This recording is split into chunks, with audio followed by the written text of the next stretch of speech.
are you doing, sweetie? I'm good. How are you? I am okie dokie. We got like weather stuff going on over here, this part of I've been seeing Texas. that on the news. Yeah. Yeah, how's it over there? How's the weather over there? We got a little bit. So some of it did come down, but I think it went right back to you. Yeah, right. Hey, we've got a great show today because we've got a person, a real good. I consider him a friend of mine. He's an inspirator. I call him an inspiration person, a person who uh inspires. I'm talking like all kinds of crazy And language. he's got you tongue tied, I apparently. know, right? I know. I'm trying to do three things at once, and I should be paying attention to what I'm saying because I sound like a EG yacht. Um, but no, it's a great show, and he's got a wonderful story. You're gonna love this story that he has to tell. It's just one of the best stories I've heard that revolves around Tejano music and just music in general. But it's a really good story. He's got some great music also that we can get along. And I'm really thinking this is going to be something that you're really going to enjoy. I mean, especially you because you're like close to your nuptials. You're still in that lovey-dovey. Oh my gosh, he's so special. Oh my God. The Oh honeymoon my phase, right? God, he even gives me Is that what some they call it? passenger. With that being said, let's go ahead and run that intro for the one and only Mr. Danny Noyola. That's what he told me to No, say. Yola. Noyola. It goes like this.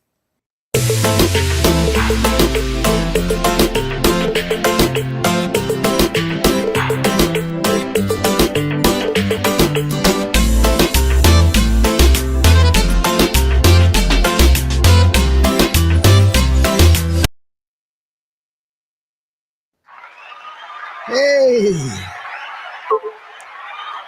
how's it going, big guy? All right, all right, all right. How about with you guys? We're doing Good. good, brother. We're doing good. We are here. So, what's been going on? I know the last time we talked, it was in Fanfare, I think, wasn't it?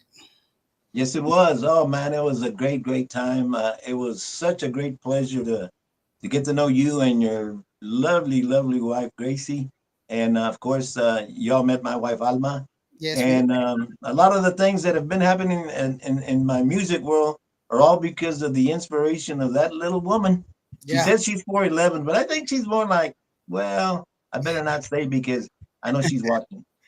She's watching. She's paying attention. Remember, you still gotta. You have to go home. Hey, you Yeah, gotta. that's Hey, that's Danny, right. it's something about those little women. I'm 4'8", so Yeah. your woman's got me beat. Well, it's you see people on TV, you see people on Facebook, you see people in different it's the venues, and I would have never thought that you were 4'8". Mhm. I'm 4'8". I'm itty bitty. Wow. But But hey, I'm it's sure those my little wife women is that gonna make me push, really push. enjoy meeting you one day. Yeah. I Hopefully know soon. Hopefully. and you know what? She's a feisty 4'8". How's For that? sure. Well, my wife is a feisty whatever height she's at. I think she says Middle of 4'11", but I think she's maybe a little bit more like 4'10", but Yeah, 4'8", wow. you're tall. You're like what, 5'10", maybe 5'11"? Yeah, I'm 6 foot, but they say once you hit 70 that maybe you lose an inch or two in your height. So maybe I'm not a 6 footer anymore. You know I what? hit the big 7'2" in January, so Oh Yeah, wow! Happy we'll see. birthday. yeah. I shrunk, but I think I didn't shrink. What I did, I lost an inch on the top, but I gained it on the sides. So that's what. I've heard that before. Bobby Castaneda says, "Hey, Barbie Chick, Hi, Indio, and Danny Bobby. from California. How are you doing, brother? Hi, Thank you so Bobby. very much for joining us, man. I do That's appreciate awesome, you. man. Yeah, yeah.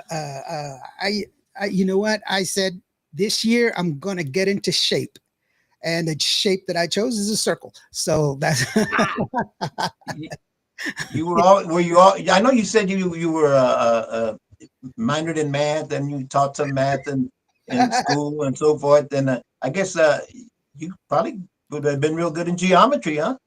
all right. With all those You know, shapes. the way that happened actually was that I was a substitute teacher, and they asked me if I would cover. Well, you get the way you are in where I'm at in Tom Green County. So you get a pool, and then you decide what pool you want to be in. You get to pick, and then they give you, oh, these are the openings that are close to your area, and these are other openings. You get your choice. And I'm ex-military, so I was like, I don't know if I want to be around kids, dude, because I may scare them. I don't want to traumatize anybody.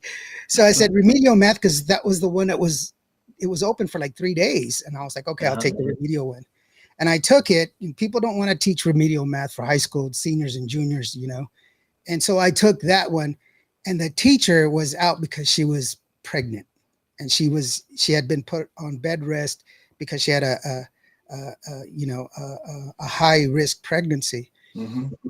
And so I just filled in for her. Well, they extended her leave because they asked me and say, hey, do you want to just take over the class? Oh, wow. Like on a third day. And I was like, well, I've never taught school before. So what do I need to do? Well, they helped me out, and I taught the whole semester. I mean, the whole year. And Wow. she was out for the whole year. So I took over her class for the whole year. And then the next year, it's like the second day of school, another teacher it's the same scenario, another teacher. And I took over that class, and I taught the same class, remedial math for juniors and seniors. And I taught that for 2 years. And so they wanted me to do the Title 5 or 15 rather, where they certify you and everything else. And honestly, I'm 8 hours away from my master's degree in computer science, but I was like, I think I've done enough. I've done enough with what was the way I was able to get to them is because I taught them a new word every day. That was the word of the day is. The word of the day was either in French or Italian or German, or Greek or Latin. And so, you hit that intellectual curiosity, that sadly, too many educators sometimes aren't able to get there. But once you are able to have a student intellectually engaged and curious about whatever you're teaching or whatever you're doing or whatever you're lecturing about or whatever you're demonstrating, hey, that's a hook. Like there's hooks in music, that's a hook in education. And if you can do that, you can be a very good educator.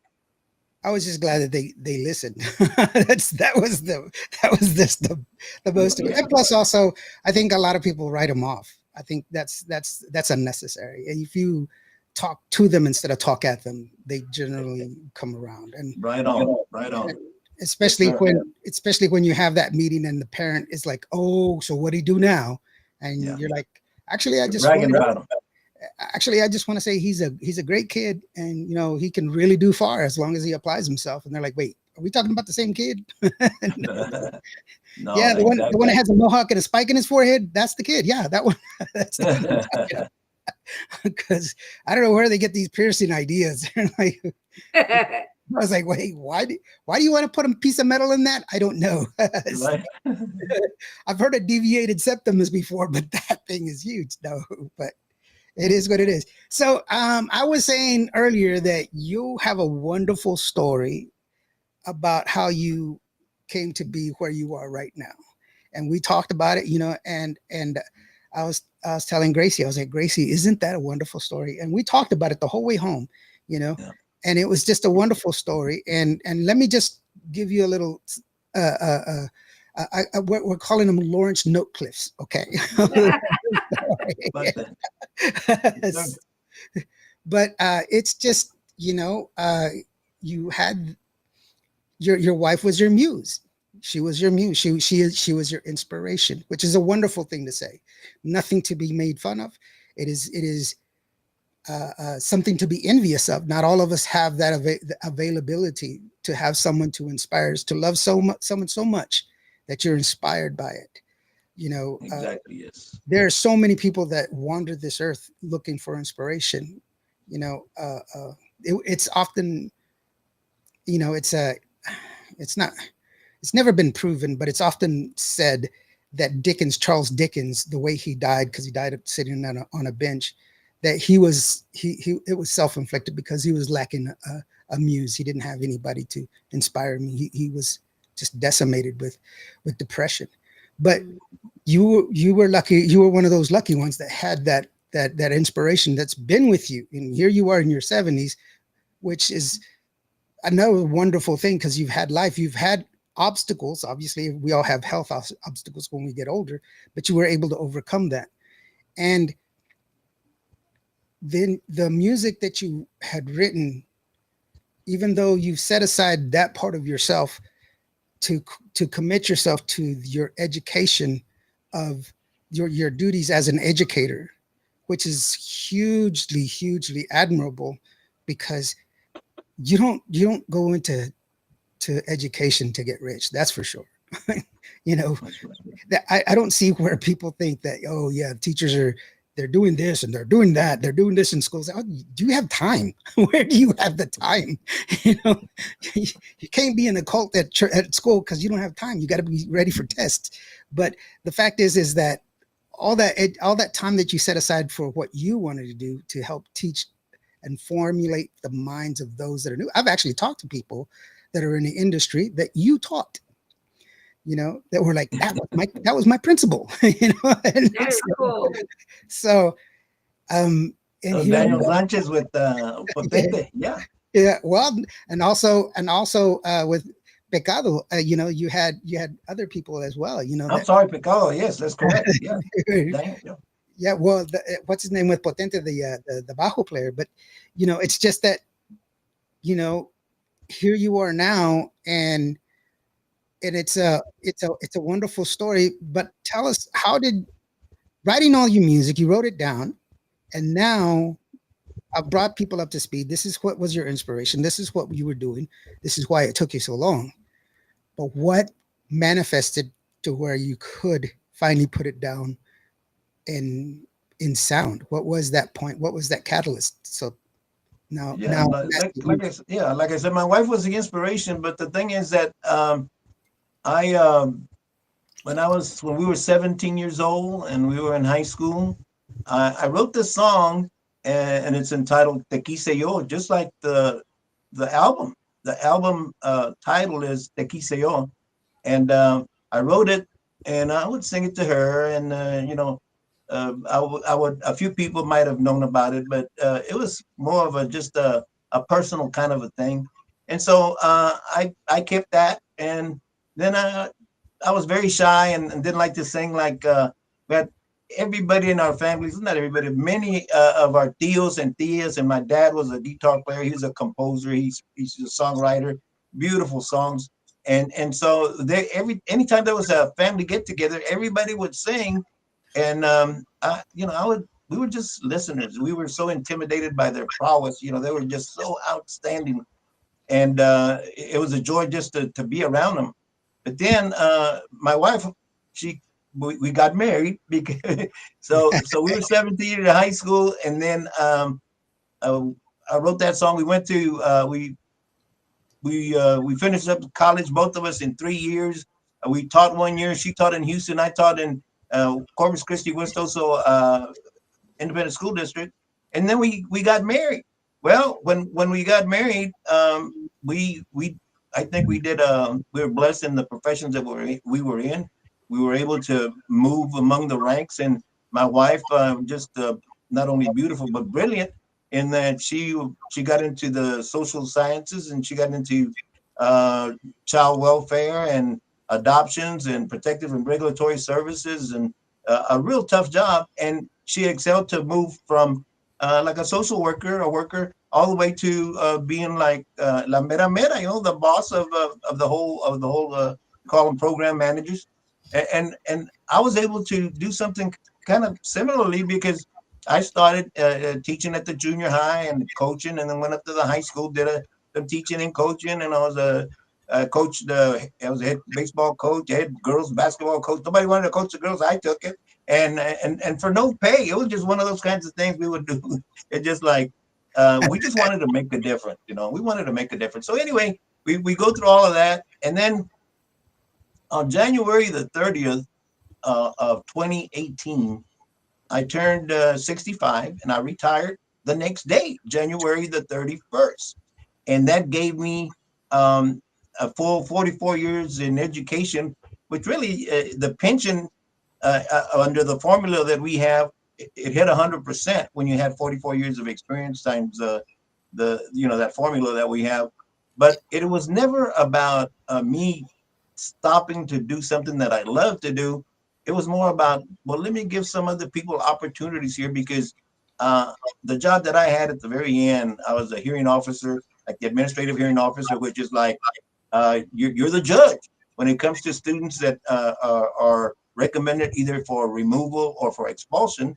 And I had so much experience, and I really enjoyed doing it. And we were able to help many students and many families, but we also help those on the home front, which is the campus, the teachers in the classroom, and of course the campus, the whole school, because one, two, or three kiddos that are not taking care of business can really cause havoc. And so it was a great job. And I jokingly say somebody could have driven up a hearse and taken me off and oh, Danny, go ahead. Yeah, he's gone. He's gone. Come and pick him up, because it was a job that I said, hey, I love to do it, and I could do it until whatever. But no, I decided to retire, and then I got on Facebook, started having some friends, and I started doing some of my songs. And I did the song that I had written for Alma. I sang many songs a cappella. Te quise yo y te quiero y seguiré queriéndote, queriendo toda la vida. And on and on and on. And so we did that. I did that. And then somebody, it had to have been the good Lord that put Hector Gutierrez Sr. in my life.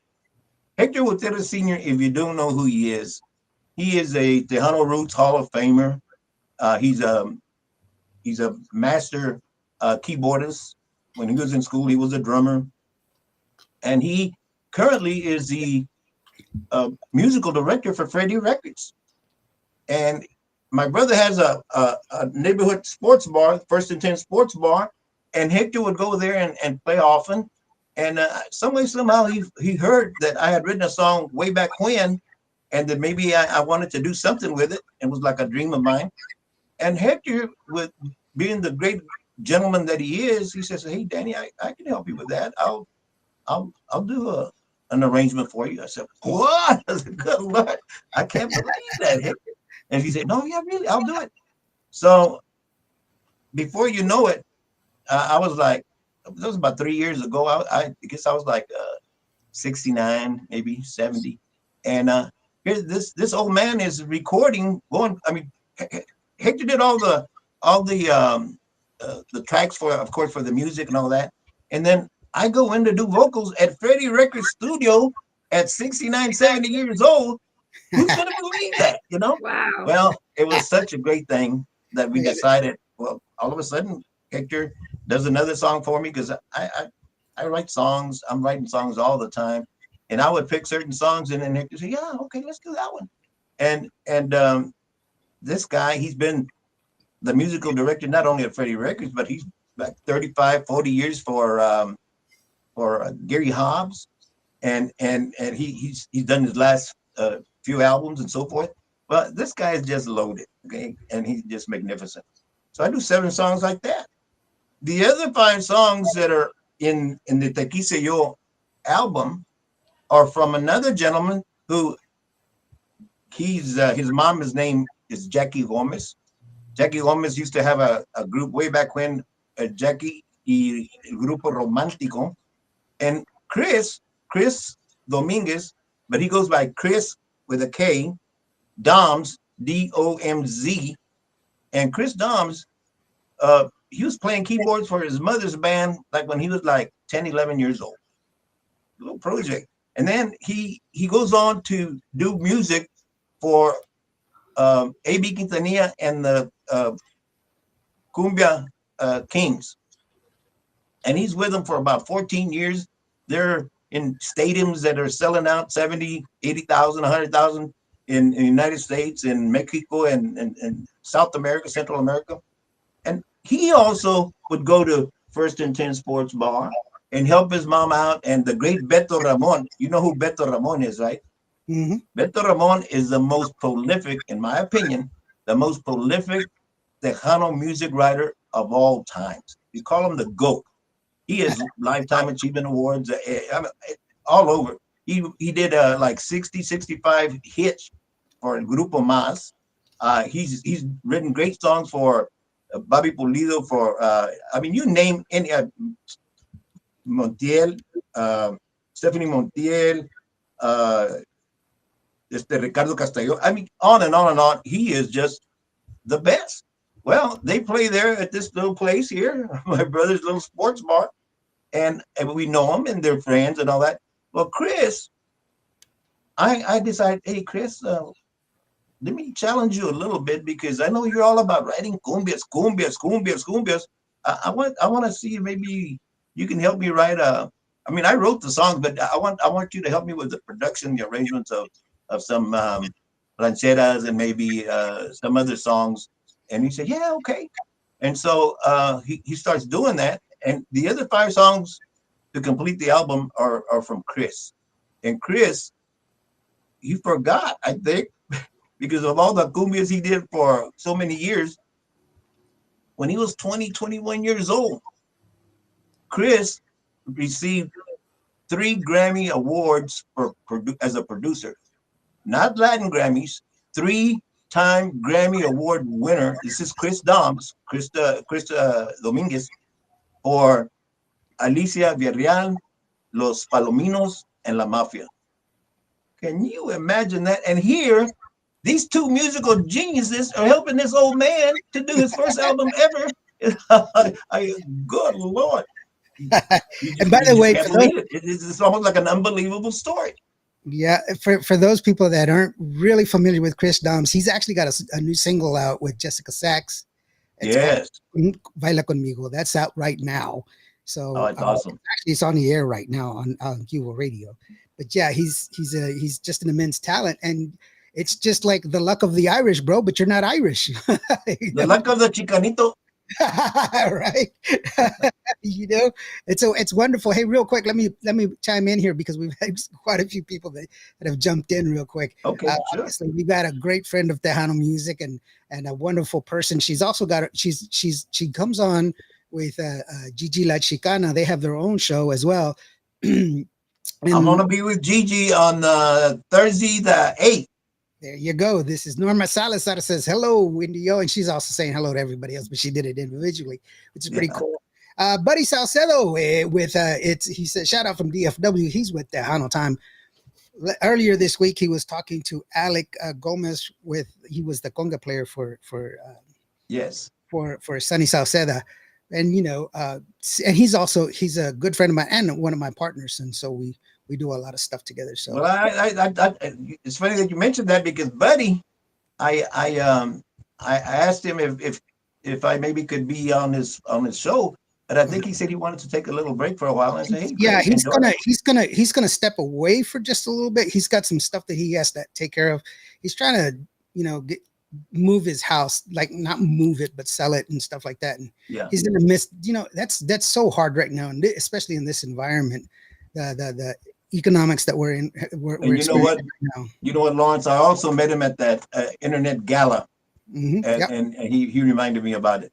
Yeah, he's there. He's a good guy. It's a good show, and I'm like, just don't forget because you're out of sight, you're out of mind. You got to make sure that you come back, and so Yes. that's one of the things that you got to be careful of. Hilda Pena, she's another one that has a show. Her show is actually here on Cuba Radio. Hilda Pena is a Quiero Saber with Hilda P. She's I'm got gonna Hilda. be on her show too. I've been working, man. I've been hustling. I've been working it because I want the music to get out. I Oh, really do. sure. I think I just want like to be able to let people know that here's some music that has been produced by 2 of the greatest in Tejano music and sung by a person who maybe doesn't have that great voice, but I believe I wrote some pretty darn good songs, and I Well, have many more if anybody's interested. the music actually is more than what people forgive vocals more for the lyrics. I mean, once they hear and understand the might of the song, and that's where it goes. And that's part of why we do what we do. We want to give people the opportunity to fall in love with the music, but also understand where the music comes from. If you understand where the music is coming from, that's why you like it so much. Hilda says, "Hello, Barbie. How are you doing?" Hi, Olivia Jimenez, thank you so very much for joining us, Miss I Jimenez. met her in person. She's pretty Did you cool. really? So, hey, that's cool that you brought her over. By the way, I don't know if you know this, Danny. Barbie, she has show off promotions, and she does a lot of stuff there in Houston. So you need a Houston connection. That's my girl right there. She, my girl, got it hooked up. She says, "Hi, amigos, Hilda Pena and Norma Salazar." That she was talking over there. Saludos to all of them. Yeah, There's a lot of people they chiming in. Norma So, Salazar also. I and to have all these people helping you out and to be recording it at Freddie Records. Another thing too is just it's a great facility. I know Mark over there, and well, I know Mr. Martinez as well, and Mark and his brother rather, and it's just such a great facility, and they're welcoming too. So it's good to be in a good environment and to be moving forward, and to have this. How did it make you feel to understand that what this is something that you didn't toy with it? That's a horrible way of describing it. That's a good description, but that doesn't give it any real conscious connection, because in reality you were doing it because you were doing it in reality for your wife. You were doing it because it was real. That's like what am I trying to say here? It's really a labor of love. I enjoy it. I just thoroughly enjoy writing songs, and now I thoroughly enjoy singing songs. I thoroughly enjoy recording songs and making all these different connections with some of the greats in our industry, including yourself, sir. And so it's just an honor and a privilege to be able to be given an opportunity, especially at my young age. Yeah. Danny, I do apologize, but we got to let Barbie go. Barbie's got some stuff that she's got to take care of. I just got a text message here. Barbie, you better go and take care of that real quick, so that way. All right, God bless you. Nice meeting you. Nice meeting you, and hope to see you in person. What do you ma'am. have this God bless. weekend, real quick? What do we want to watch for this weekend over there in Houston? Oh my goodness, there's so much going on because we have so many festivities with the Cinco de Mayo. So I don't know exactly where I'm going this weekend, but I will definitely be putting it out on social media. So just catch me outside somewhere. All right, guys. We will see you We later. will. Thank you. Very much, Bye. Barbie, for joining us. We'll see you. All right, bye. Bye. Yeah, when she joined, we had talked earlier about if she was like, well, I'm gonna go ahead and log on. I was like, sweetheart, if you got to take off, because it can be really, you got to take care of family first, especially when we Exactly. do. Janie Canales, how are you doing, sweetheart? Everyone, she says hello, tuning in. Thank you so very much. But I think what I was trying to say, it's more like I was reading a book about how this guy it was his interactions with Ernest Hemingway, the writer, and Ernest Hemingway is known for being a very arrogant person. He wasn't a very nice guy, great writer, but not a very nice person. But when he talked to Ernest Hemingway, he was still very young. The writer, the author, and he walked up to him and he asked him what did he need to do to be a better writer and to be a good writer like him.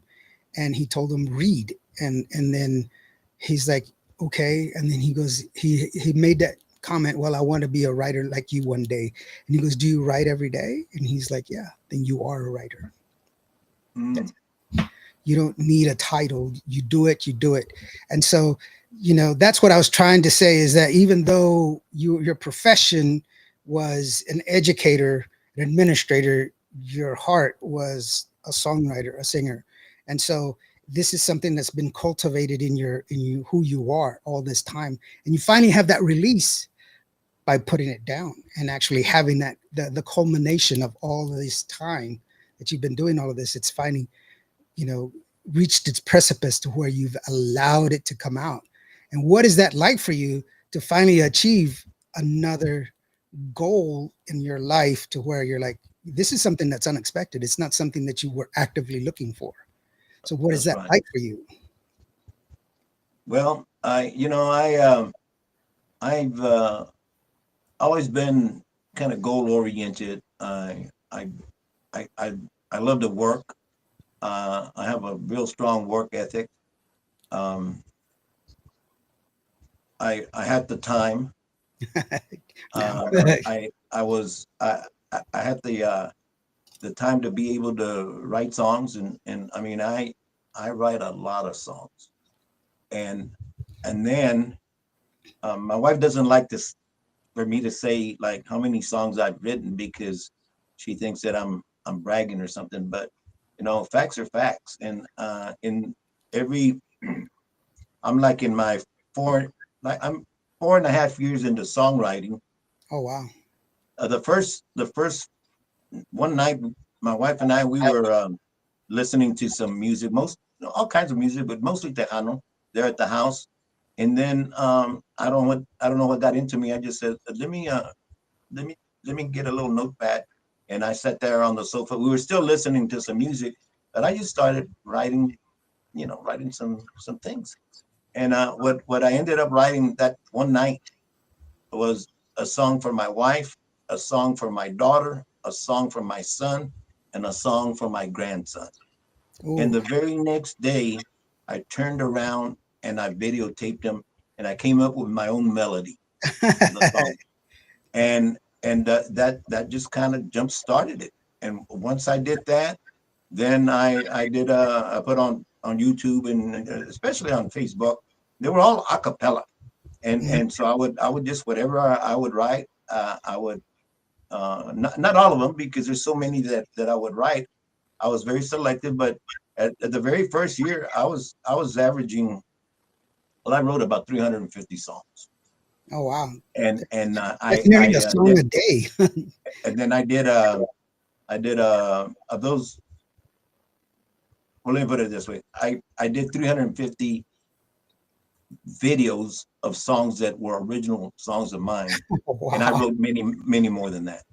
Well, the next year and the following year, it's almost like I averaged 200 to 250 songs on pretty much 20 songs a month that I actually videotape and put them on Facebook, or not all on Facebook, excuse me. And I videotape them, and so I have. She doesn't like for me to say this, but I'm gonna say it. The facts are the facts. I have in excess of 1,300 videos of original songs that I've written over the last 4.5 years. And if Wow. you do the math, it was like 350 the first year. Then every year thereafter was either about 250. So it puts me around that number. And every August the 3rd, the 4th is an anniversary. So I go back like 12 days to represent the 12 months that we've just had. And I put, I don't know, 4, 5, 6, 7, 8 songs of my what I think are my best in January, in February, in March of that particular year. And before you know it, I mean, you got quite a collection of songs. And so of all those songs, I got Hector Gutierrez to help me with 7, and I got Chris Dominguez to do me the honors of being the producer of the other 5. But my my my dilemma right now, just like it's for all of us, is time.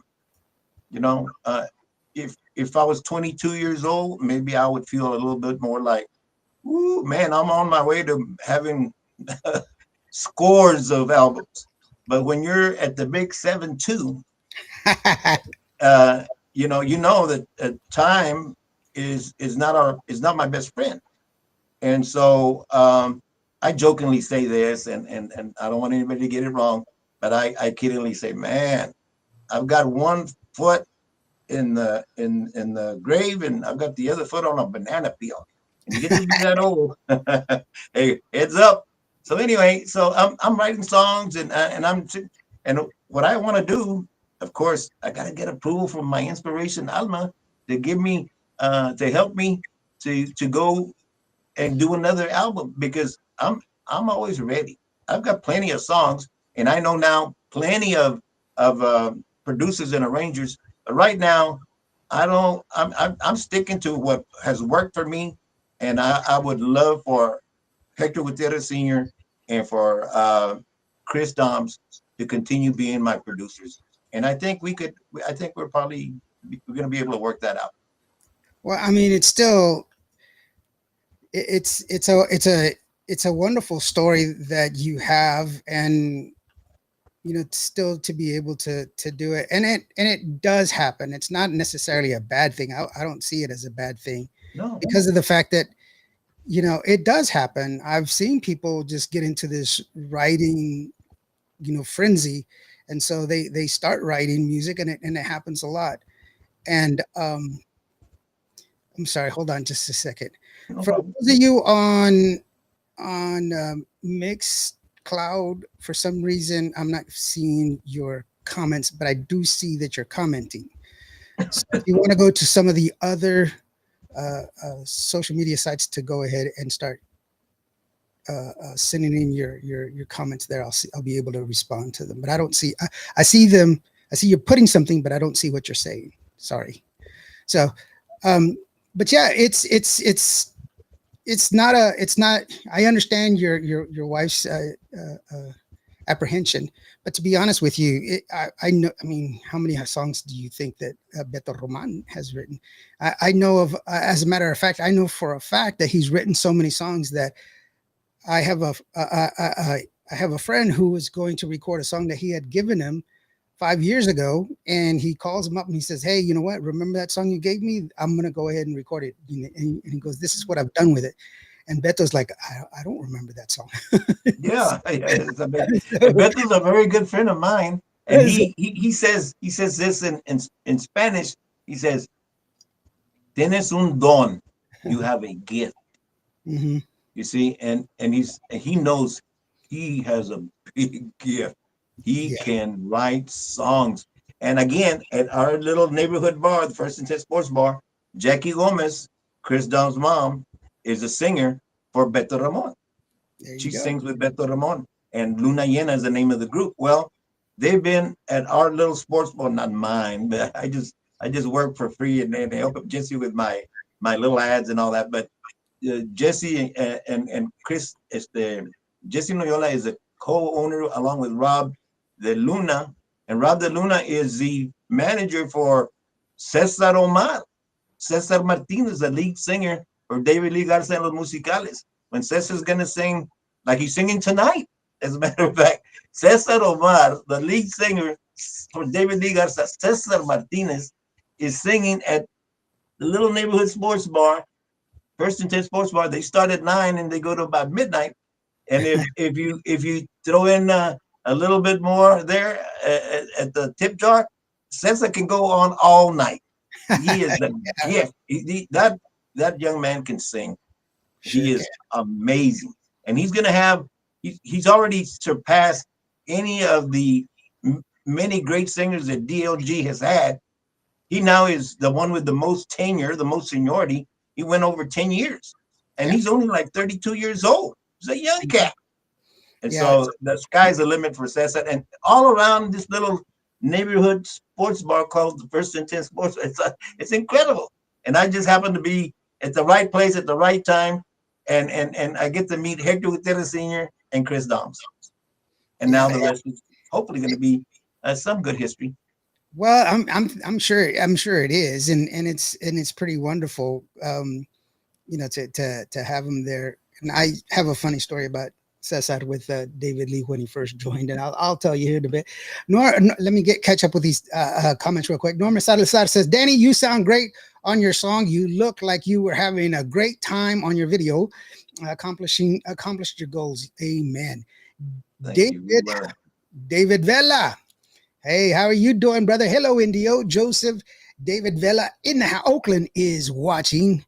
David is actor, number one actor extraordinaire. Thank you so very much for joining us, bro. I have a once a month Danny Noyola show, a podcast, usually on Sundays, like at 1 p.m.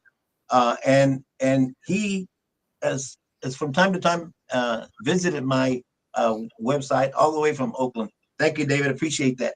Very good guy, and so be sure to catch him on his show. He's actually on TV. I keep forgetting the show. I know I have it saved, so I don't have to look for it because it's saved. I just watch it because I got to support. That's how we keep up.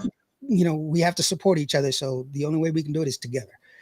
George Vince says, hey Norma, thanks for the invite. Freestyle cartel in the building. Cali supporting. You got it, brother. Thank you so very much, George, for being here, man. I do appreciate you. Thank you. He says, Cubo Indio. Hey, saludos to everyone. Thank you so very much, brother. Hey, put down your info again so that way I can go ahead and shout it out so people know what to go and look for and where they can find you and what all the good stuff that you got going on, brother. Norma Salazar says, hey, David Vela. Let's see here. Alfredo the Lul Mescan. He says, hello from Conroe, Texas. My good buddy. How are you doing? Hilda says, David Noyola, his video was so awesome. You look like you had the most fun, most amazing time of your life. Your inner child came out. I love that video. I think they're telling me to play the video, bro. Thank you. I appreciate that. Yeah, I will. You inadvertently you said David, and David was my great brother who is now in heaven. But David was also with Magic 104.9, the radio station, and he's on the Tejano the Roots Hall of Fame as a broadcaster. And unfortunately, we lost him a few years ago. But he was also a city councilman and a county commissioner from a precinct here, precinct 2. So we miss David dearly, and I'm glad you mentioned David because it's always great to think and think about my brother. Thank you, Lauren. Appreciate that. And I wanted to share this with you, the official New Tejanos top 20 songs of this deal here for this week, brother. Look at that, number 16. You see it? Okay. Number 16. Your song, Noyola. Well, this is maybe like last week or so, but or 2 weeks, because let's see. Yeah, well, right now I'm at on this week's just came out 15. Just moved up one spot. Yeah, but still, you're there, brother. You're in the top 20. I mean, can you imagine that? Can I mention a story here about I don't know if you're familiar with Eddie Olivo, or they call him DJ Eddie Firmelon from California, Riverside, California. He's the one that I told everybody. I was like, because I'm not a native speaker of Spanish, he threw me for a loop because he calls himself Firmelon, and I didn't see it as a Spanish word. I knew it wasn't Spanish, so I thought it was an English word, and I was like, "What's furmelon?" It took me a couple of months to figure out furmelon. I don't know what that is. Anyway, go ahead. Sorry. But anyway, this guy, he's legendary. A lot of people know him. A lot of people love him. He's also Tejano Roots Hall of Famer, and he was the first one to when I first came up with my songs with my album. The last lista, he calls them lista, or the list.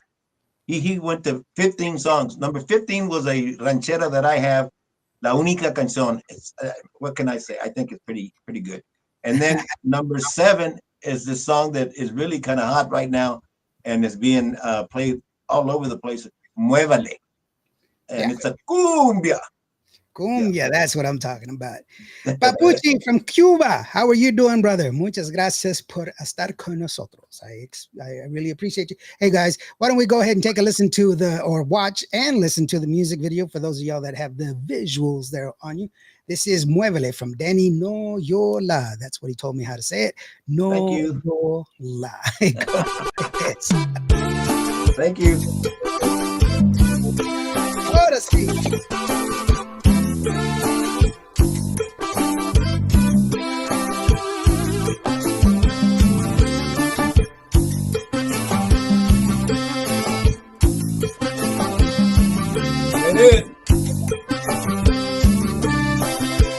Muévele y zúmbale, zúmbale y muévele, y yo te esperaré en el baile, porque yo puedo bailar cumbia solito o junto contigo, prefiero bailar contigo, mi bailadora encantadora.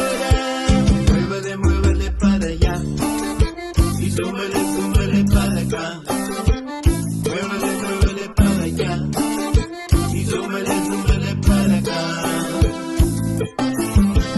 Cumbia, yeah.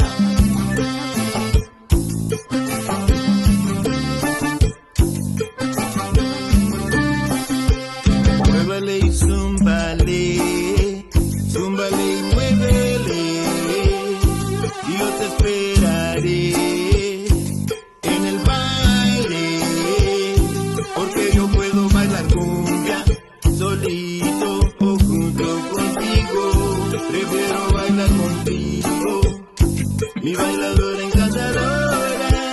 Muévele, muévele para allá, y zúmbele, zúmbele para acá. Muévele, muévele para allá, y zúmbele, zúmbele para acá. Cumbia, yeah.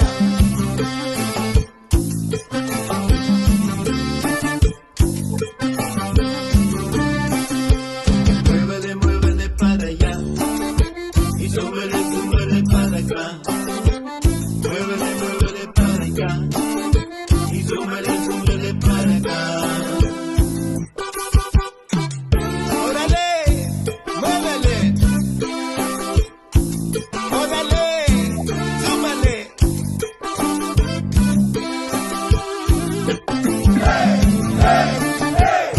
Cumbia,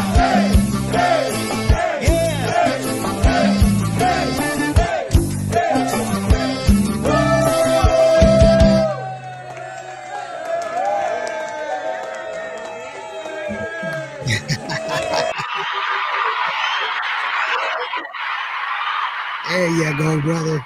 That's what I'm talking about. Danny. Yes, sir. Oh yeah, I thought your mic went off. No, great song, great video, lots of smiles, lots of laughs, lots of people dancing, and it was well received. You can see how everybody was really enjoying themselves, and it's a great song on top of that. You know, it's just where it needs to be. It hits the right spot in all the right places. So congratulations on that song, and the video is really excellent. Thank you. I wish I would have the great Chris Doms. I mean, this young man can do it all. He produced the video also. He filmed it, edited the whole 9 yards. He's brilliant. Yeah, I do music videos, so I understand the I know. complexity of it. Yeah. Papuchi. What don't you do? You know, you do it all. I can't fly. So that's what I tell you. That actually was one of the things that I got in trouble at school with. You know, I was never one to be cause a ruckus or anything else, but I would often get teachers angry with me because if it was wrong, I would correct them, and teachers don't like to be corrected, you know, and especially math teachers. And I would tell them, no, that's wrong, because a lot of times I could just do it in my head, and they were like, no, you're wrong, and so they would get mad at me, you know, and especially growing up in our time, you know, prejudice was very prominent, you know, and my school that I went to was a little country school, and there were very few people of color. There were no black people. It was just Hispanic people and me, and they were all white. And so when I tell the teacher, you're wrong, and she's, no, you're wrong. You're a kid. I'm a teacher. I'm big. You're little. You're wrong, and that's the way it is. And then they get mad at me and they slam their hand on the table. Don't you tell me what I can and can't do. And I'm like, can't fly. Let's try that. I stole your broom, lady. So, but yeah, that was always a joke that I used to tell. And people were like, you really said that? And I was like, yeah, because I was right. I didn't have a reason to get mad. So, but don't tell your kids that. Don't do that, because my parents were not happy people. They were, and I didn't tell you this, but my dad, he dropped out in the 6th grade, and my mom dropped out in the 8th grade, which was common back then. But then they're like, wait a minute, you went to college? I was like, yep. So don't give me an excuse. If I did it, anybody else can do it. Yeah, my parents were like, my mom, she went about the 5th or 6th grade, and then she started taking care of my grandmother, who had a stroke, and she was bedridden. And it was a big family, but she was the one that decided to take care of mi abuelita Isabel. And so then my dad, he was born here in Laredo, Texas, but then his dad, which would have been my grandfather, unfortunately there was a situation there at the bridge where he was shot and oh my goodness, killed. And so later on, my grandmother, Abuelita Angelita, she gets married with another gentleman. His name is Felix Salinas. Well, to me, Felix Salinas kind of was like my grandfather, even though he was my step grandfather. And he lived to be 92, 94 years old. Well, my dad went to school 6 years in Mexico, la primaria, as they say. And then him and my tío Meme, they got on a train and went all the way down to Alice, Texas. And then they got off there, and there was a tia that lived there, and they stayed with her for a while. And then they moved to Corpus Christi. Well, my dad only went to 6 years of formal education in Mexico, but to me, my daddy was a genius. He could proficiently speak both languages. He could read both languages. He taught himself how to read and write in English. Come on. And so just blessed with the fact that even though they didn't get a lot of education, they were always encouraging us, and almost like, hey, you have to get up and go to school. And we had a gentleman there that was a great DJ, Victor Larortegon, in the mornings, and he would always say, levanten a sus hijos, que vayan a la escuela. Si no tiene una faja, ponle una faja de cordón. Si no tiene zapatos, que vaya descalzo a la escuela. So, I mean, he was real strong about education, and so were my parents. And thank God, all of us in my family of 6 siblings, unfortunately 2 of them are already in heaven. We all not only got high school diplomas, but many of us got bachelor's degrees, and some of us even master's degrees. So it can be done. Oh yeah, and it's the acquisition of education is not a definitive a marker of your intelligence. Anyone can get a degree just on circumstance. That doesn't mean they're smart. I mean, we have a lot of people with degrees that are doing some really dumb things. So no, that's not. It's the truth, though. It is true. Yeah. So it's that's why we have to take in consideration that just because they have that doesn't mean that they are they are better than any one of us. No, because I know, like you said, I know a lot of people that have been deprived the opportunity to get college education, That's right. and they are way beyond intelligent, and it's because they've been afforded, they've been applying themselves. Application is 10 times better than education in my view, because all you have to do is just be willing to understand it and work at it, and because everything is really, if you have good critical thinking skills, you can master anything. It's that simple. When I taught myself how to play the piano, people were like, how did you teach yourself how to play the piano? I never allowed myself to hit a wrong note. People are like, you keep doing it until you get it right. No, I didn't. I would not move on. I would get that note and then move on. Because if you do, then because your mind is constantly learning something new. Do the same note the right way, you'll grasp it faster. Sunshine, sunflowers, my cousin. How are you doing, prima? Thank you so very much. He says, hey, primo, how are you doing? Looking good as always. Mira nomás, I even shaved. That's so pretty. Of course, I don't have to shave because this is No Shave November from 2012 or something like that. Us natives don't get to grow hair on our face too much, but I still have long hair, so that's the difference, You were saying your grandfather. My grandfather passed away at 107. Yeah, so he was able to live a long time. Hey, there's a song that's on your album that I really, really do like, and I wanted to share it with the people because I want them to understand that you're not just about cumbias. You have other genres of music that's in your album, and I want to encourage them to go ahead and take a listen and really go out there and buy the music. And that's what we're here for. We're here so that way people can get the opportunity to fall in love with that music. This one is called Sonidos del Amor. It's a great song, and I want to go ahead and play it for them, and we'll talk about it after the song, okay? Sonidos del Amor from the one and only Danny Noyola. Indio right here. Okay.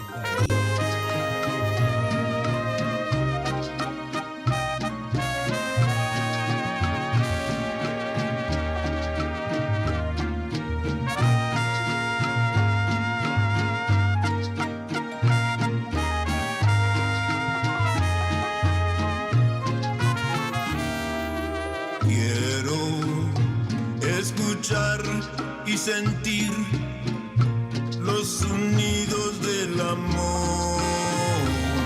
Contigo, solo contigo. Quiero escuchar y sentir tu dulce aliento sobre mi rostro.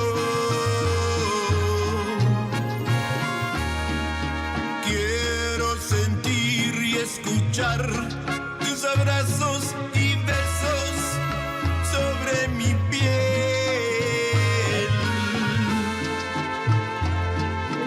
Quiero sentir y escuchar tu cuerpo entrelazado con el mío.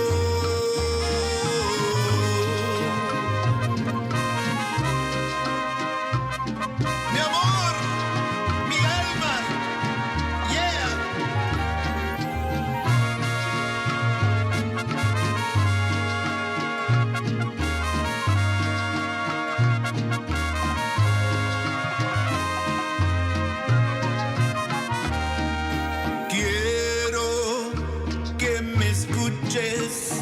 Y me sientas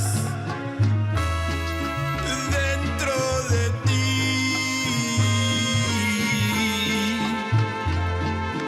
Quiero sentir y escuchar tu cuerpo entrelazado con el mío. Quiero escuchar y sentir los sonidos del amor. Contigo, solo contigo. Quiero escuchar y sentir tu dulce aliento sobre mi rostro. Quiero sentir y escuchar tus abrazos y besos sobre mi piel.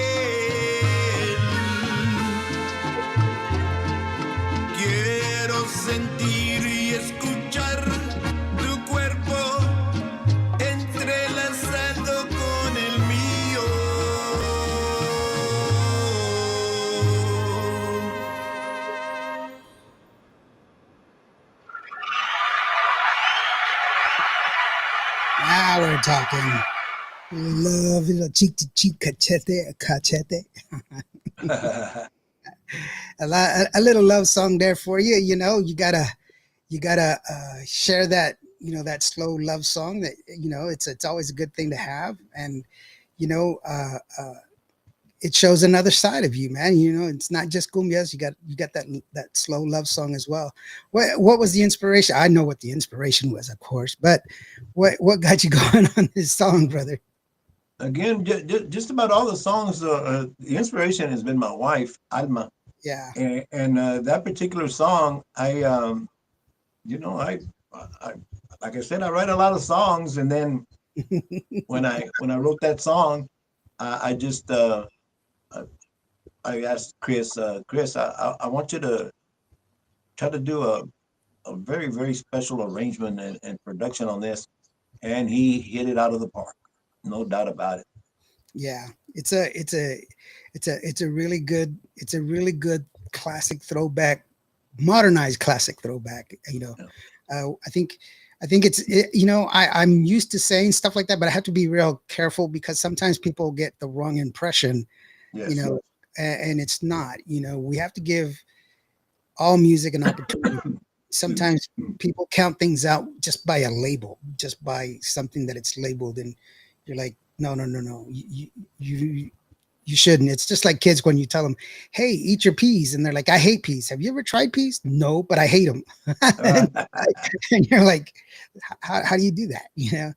So, but yeah, it's a great song. So if they want to get a hold of you, brother, what can we do? I know I wanted to be careful asking this question because I know you've had problems with your Facebook. I know your Facebook had been hacked, and I was I kind of don't know hoping how that happened, but man, all of a it does sudden, actually happen. supposedly somebody that was in Vietnam or somewhere Yeah, had done that, and so I mean, we tried and tried to get everything back, and unfortunately, we couldn't. And maybe one day we might, but for in the meantime, I said, we're taught to be resilient. We have to bounce back. You can't be crying over this spilled milk, or in this case, uh, stolen I identity. lost 5,000 friends that I've had for many, many years. From time to time, some people are inactive, so other people are requesting, but constantly for many years, I've been at almost a maximum number of friends.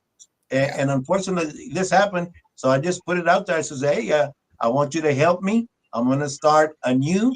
And as of sometime today, I know I was approaching 600. So slowly but surely. But now Facebook has many more restrictions when it comes to how many people can be asked for a friend request.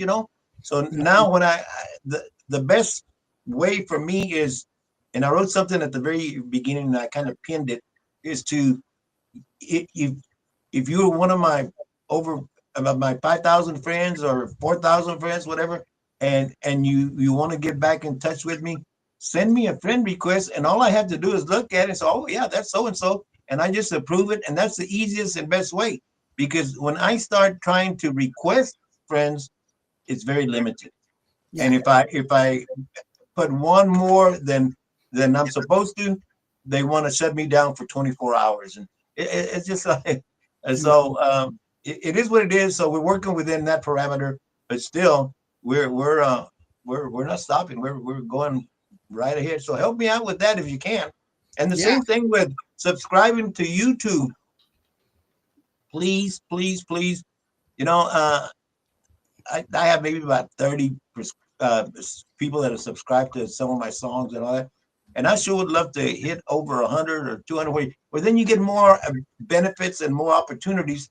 And so that's the idea of asking and requesting for that. yeah. For the for the the YouTube channel, obviously it's a good thing to have. Um, that's why I created the I don't know if you noticed, but the video that I made for you, it has, if you like it, I made it for your YouTube channel, so that way you can just put it on your YouTube channel and they can click and subscribe, and it has that little icon on there I don't know if you That's have. awesome. Thank you, Lawrence. That was awesome, man. I Yeah. really enjoyed it. And I told LBJ and I told my wife, Lawrence is always doing something special for whoever he's gonna have there. And you did it again. Thank you, Lawrence. I really appreciate that from the bottom of my heart. Not a problem, bro. But I did want to share with everybody that here is where you can request Danny's Facebook that right now, where you can go here and request him. And this is so far his thing. So don't accept from, just say, hey, Danny, what's the name of your song? And if they don't know the name of his song, then you know it's not Danny. And Yes. I don't know if you guys know this or have you ever noticed it, but you know the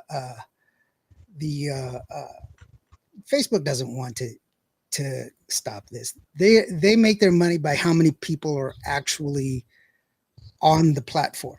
So the Yes. more people that have profiles, the better.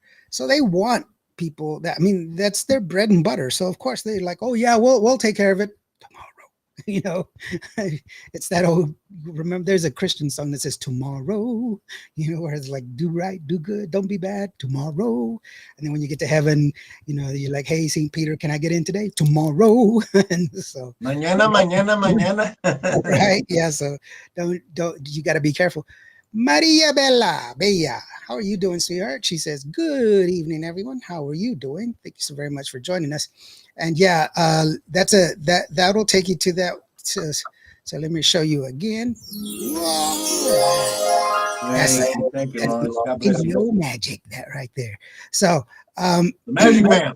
the magic man. Hey, we've come to that part of the show, brother, where you get to tell people your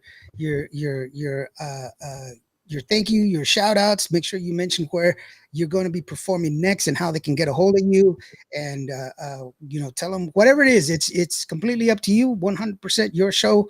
So it's all you. I'm going to go ahead and bow out, brother. So it's just you. Well, thank you so much, Lawrence. First of all, my deepest appreciation to you and your great program, and also greetings and salutations to your lovely wife, Gracie, and everybody who tuned in today and was here participating with us and enjoying your podcast, and hopefully enjoying our podcast and some of my music. I can be contacted on Facebook, on Facebook Messenger. You can text me or call me directly at area code. It's 1 plus area code 361-249-1647. That's 1 area code 361-249-1647.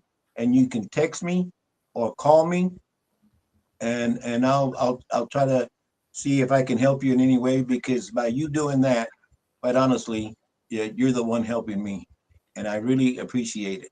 And hopefully, the more people that are able to listen to the songs and hopefully enjoy some of the songs, uh, it's going to be all good for all of us. Okay. So again, on behalf of my inspiration, my beautiful wife Alma, and here at the LBJ, the DJ Studios, where we're doing many of the interviews from, and most of the times the Danny Noyola podcast show is done from First and 10 Sports Bar, usually on Sundays, like at 1 p.m. And so for all those people, including not only LBJ, but also his lovely wife, Joanne, who is really the one that really tells LBJ everything, what to do and when to do it and how to do it. So anyway, the thing is that our little Danny Noyola team, our little crew, and just we want to thank you, all the ones that listening tonight, and hopefully might be able to catch it on the replay. And from the bottom of our hearts, we really appreciate y'all. Y que viva 5 de Mayo. We're gonna have a lot of celebrations in town, and I mean, give me a call, because I'm interviewing anywhere and everywhere I can, because we're trying to promote and make sure that as many people as possible can hear and enjoy some of this music. Again, produced by two of the greatest Hector Gutierrez Sr., and of course, Chris Dawes. Thank you. Nice. Mira nomás. So then I put the contact number up there. So it's 361-249-1647. So be sure you go out there and give them a call. The only way we can keep the music going, the only way we can make it better than what it is to do it together. We can only level Let up me tell you together. something, Lawrence. The response has been unbelievable. It's been great. I've been getting calls for interviews. I've been calling people for interviews, and the responses have been just so awesome. And we're going to have a great time with it. And thank you for all your help. Appreciate y'all, Oh, especially yeah, you, Lawrence. You have a well, tremendous podcast show. thank you, brother. I'm just some guy from Vancourt, Texas. Nobody I knew you were special. going to say that. I was wondering when you were going to say it. Just a dude, just a guy. I'm So, just a guy from Molina, el barrio de Molina. And you know that I was also Selena's teacher in junior high. were you really? That's Yes, yes, cool. yes. That's a whole nother another podcast. Right? That's a whole nother podcast where we get to talking about Selena. That's cool. Yeah, But it is. you know what? You've been. I'm glad that you're doing well, and I'm glad that you keep. You're moving forward, brother. And just keep at it, man. Don't stop. I've always been that person that I never let anything stop me. If I wanted to do something, I just did it. You hear that, Alma? You hear that, Alma? My wife. You hear that? You hear what? That's great advice, right? Well, I mean, I don't have those regrets. I don't have a reason to regret because I've always just did it. My cousin says big There you city go. of Vancourt, Texas. I'll tell you something that's funny. Joanna, when we would go down to San Antonio, she would come to my house because she lives in Midland. She would come to my house and we'd get in my car and we'd drive down there. I have a hybrid, so we'd save on gas. And so I would drive her to San Antonio so that we would record there in Slack Monster Studio. Yes. We were doing this Baby. all the time, like 20 or 30 times, get driving down there. And she's like, where is this Vancourt, Texas? And I was like, we pass by it every time we go to San Antonio. She's like, are you serious? And I was like, yeah. And one day on the way there, I slowed down and she's like, what's the matter? And I was like, we're fixing to pass the Holy Land. She's like, the Holy Land? Yeah. Vancourt, Texas. What? And then I showed her the green sign that says Vancourt, Texas. And it's just the sign and a post office. And and the person that works at the post office, their house is right next to the post office. Walk to work every morning. Yeah, and a depleted cotton gin. Eli Whitney would be very disappointed because this is busted up. But by the way, Eli Whitney is the person who invented the cotton gin. So I know that because I was thankful for him because we were able to. I mean, when we were young, the first three of our siblings, we picked cotton. I was the last one to pick cotton all the way till about junior high, middle school, and the younger three they never picked cotton because somebody invented the cotton picker. Yeah, see, but yeah, that's what Vancourt is. I actually lived out in the country. Closest neighbor is a mile away. We had remember the party line phones? Yes. Yeah, I had a party line. That was what we had back in the day. So yes, I'm old, guys. So it's either I was antiquated or something else. But anyway, Danny, thank you so very much for being here, bro. I really do appreciate you, man. Appreciate you. You don't know how much. No, the pleasure is mine. And this is your house, bro. Whenever you're ready to come back, let us know, man. You're welcome here anytime. I want to quickly say to everybody that's out there, if you are a new artist or if you're a new band and you want to get your music heard, please go ahead, send it in to admin@qvradio.net.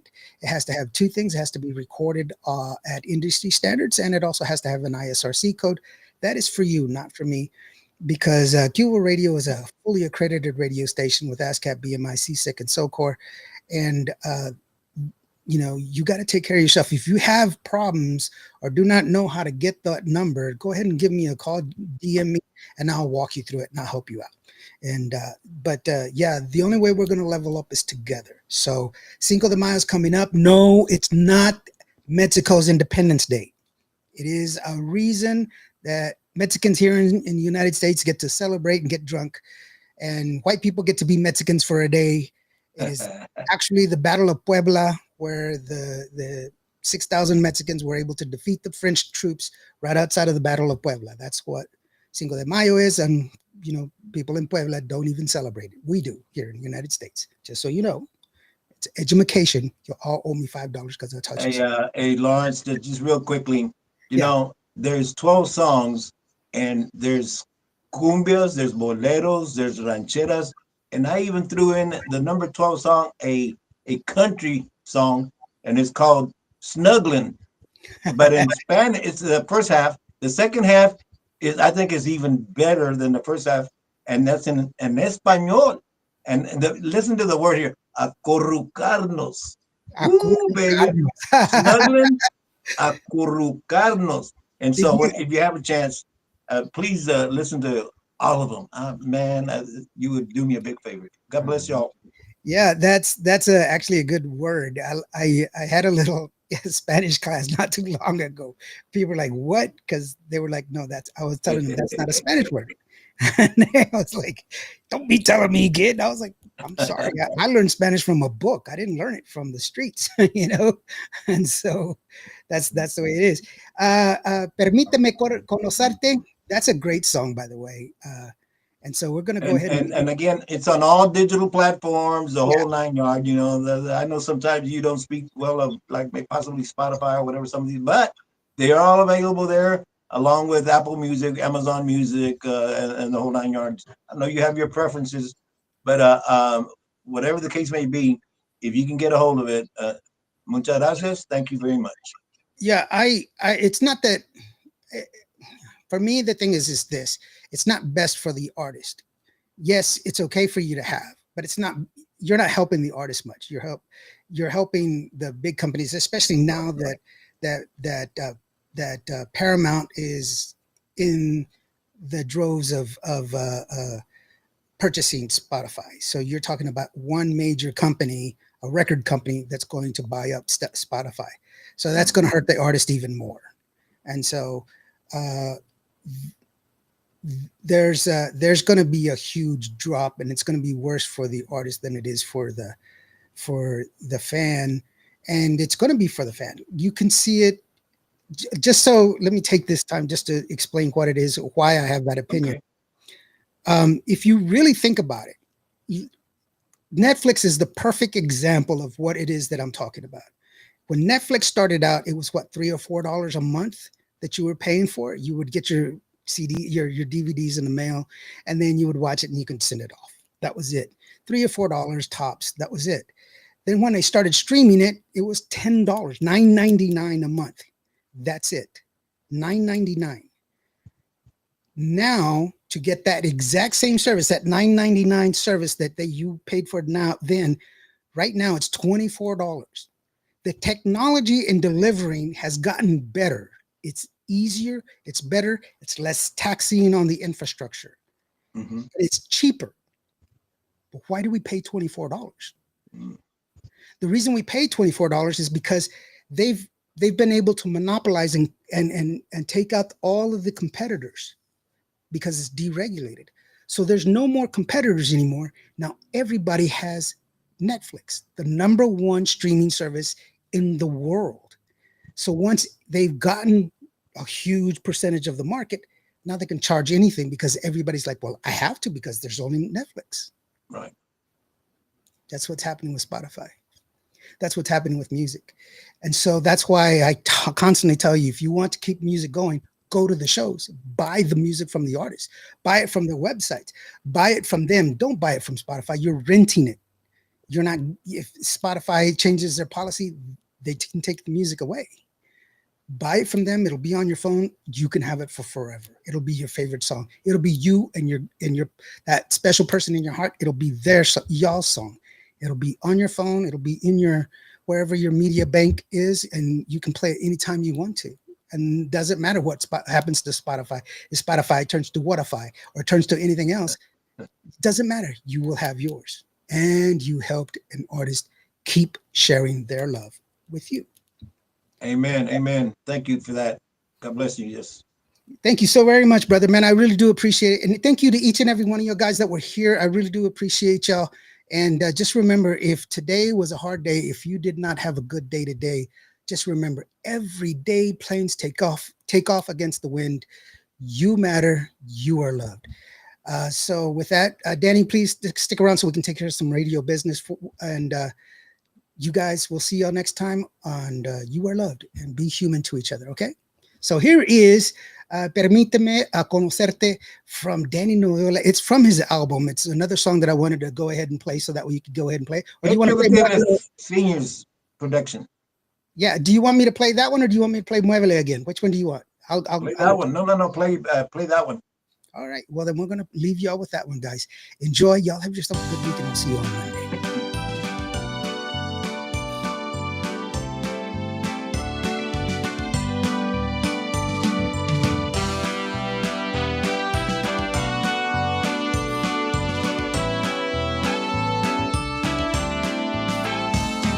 Permítame a conocerte, prométame a poder haberte más que amiga, invítame a entrar en tu mundo, déjame a conocerte, déjame a verte, déjame a entrar en tu mundo, permítame a conocerte, prométame a poder haberte más que amiga, invítame a entrar en tu mundo, permítame a conocerte, yeah.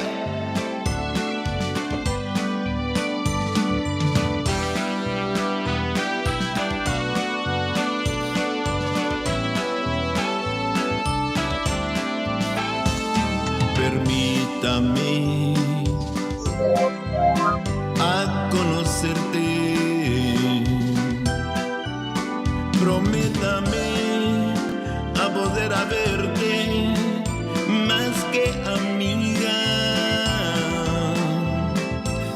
invítame a entrar en tu mundo, déjame a conocerte, déjame a verte, déjame a entrar en tu mundo,